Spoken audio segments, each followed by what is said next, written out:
the SABC confirming the death of renowned broadcaster KB Molopyan. The 45-year-old died this morning after a short illness. Molopyan's illustrious radio career dates back to 1996 when he joined Motsweding FM. He hosted multiple programs including soccer, rugby, cricket, the commentary on that particular platform. At the time of his death, he was the host of Motsweding FM's weekday sports program, Mabaleng, and the weekend breakfast show, Le Re Tlabetse. Well, we go now to the spokesperson for the family and a former colleague of KB, Mr. Oshebeng Koonyaditse. Mr. Koonyaditse, thank you very much for your time. You speak to us from Mahikeng. Talk to us first about your relation to KB Molopyan. How were you related? Condolences to you. Thank you, Colin, and good afternoon. Just to correct that, I'm not a family spokesperson, but as you indicated, we did work together. We were very close.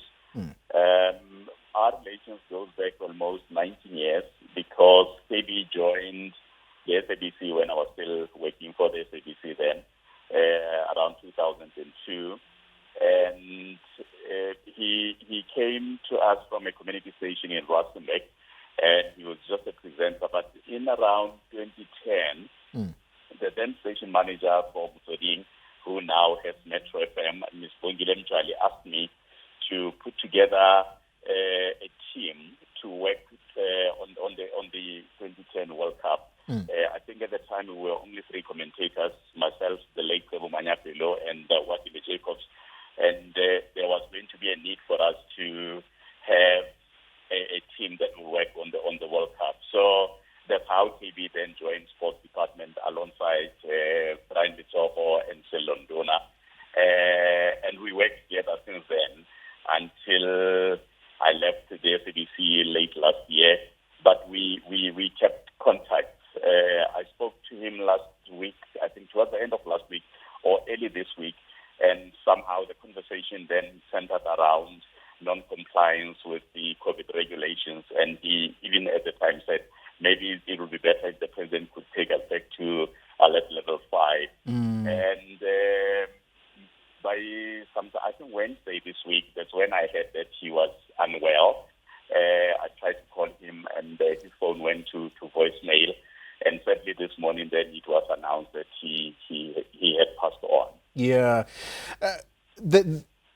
What I said earlier, in fact, I need to quickly correct myself, because the assumption to people listening would be that I was alluding to KB Molopyan possibly having passed on as a result of COVID-related issues, as many people are in nowadays. But what we know so far is that he passed on as a result of a short illness he had suffered. Have you been in contact with the family? What have they told you? Was he clear in as far as COVID-19 is concerned? That will be, the family hasn't said anything as yet. Neither has the employer to confirm what was the cause. As a matter of fact, when you called, I was already on the way to the family. I'm actually just about 2 kilometers or so away because I had to stop now for this interview. No, it hasn't been confirmed whether it was COVID-related or not. And at this stage, we will wait for either the family confirming that or his employer confirming that. Yeah. We're talking about a man whose career dates back to 1996. That was just after democracy, 2 years in. And it's been many years that he has been on radio. Talk to us about some of his achievements, the highlights of his career. He was an all-round broadcaster, if one may put it that way, because he was a DJ, he was a club DJ. He, other than that, then he obviously was a sports fan, a very, knowledgeable sports fan. He was also also knowledgeable in cricket and rugby, and that's what he was doing. At the time when many, particularly African language services, where the focus would have been on football, he chose to follow rugby and cricket. And, it's very sad that he had to distract from the prime of life at a ridiculously young age of 45 with a young family, a very likable fellow. Anyone who had crossed paths with KB will tell you what a likable fellow and what an infectious personality he was.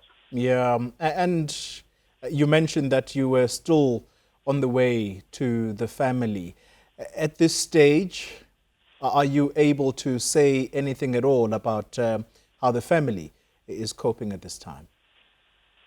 Well, it's always a very difficult and necessary question to answer and to ask, colleague. It's when someone passes on, because even when somebody is very ill, I think as human beings, there are times where out of compassion you'll say, maybe it's better if he goes, so that he could be relieved from the pain. But when that eventuality happens, then of course it will always be sad, and it's like you are asking to be forgiven for even having thought of that. It's still a shock, a very deep shock, because even this morning when the SABC finally released the statement confirming what was already doing rounds in the morning, it was still very difficult. It's one of those sad things where you are lost for words, really. You don't know what to say. You sharing the pain. You're thinking of the family. You're thinking of you have your own pain because he was a close friend.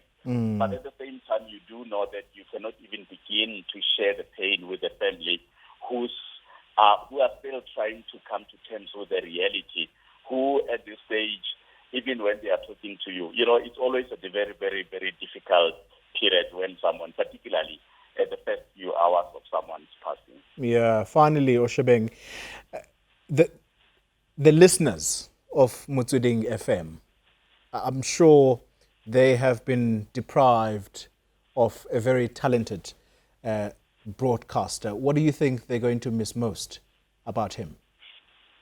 I think, Tony, it's when people pass on,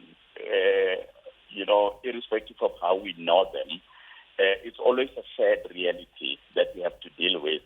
But for some reason, media personalities, they become part of the families of a lot of people. Your audience become your extended family. So there are a lot of things that people like about media personalities. They may like how you share your content with them. They may like how you interact with them, particularly in his case where he was doing a sports show. He was also doing, as you indicated in your intro, a morning breakfast show on weekend where he was interacting with a lot of people. So social media alone this morning after the confirmation of his passing,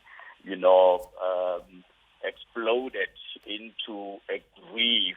People, an outpouring of grief from listeners, some of whom he might have met, some of whom that he, only know his voice from radio. Yeah. But generally dealing with something like that, particularly with the marketing office of the SABC having just buried one of the legends this past Friday, Mr. Fred Mohamisi, who had retired by then, but still one of the people who, contributed to, some of us went through his hands as young journalists when I joined former broadcasting at the time. So the truth is you have this bond with your audience that whenever something like this happens, it's always a difficult thing to perform, to start with. It's always difficult to process the news that somebody, that you knew, however barely, that person is no more and you'll never hear his voice again. Yeah. It's a sad one. A very sad one indeed. Oshebeng Koonyaditse, he is a former colleague and speaking on the passing of KB Molopyan. Thanks indeed for your time.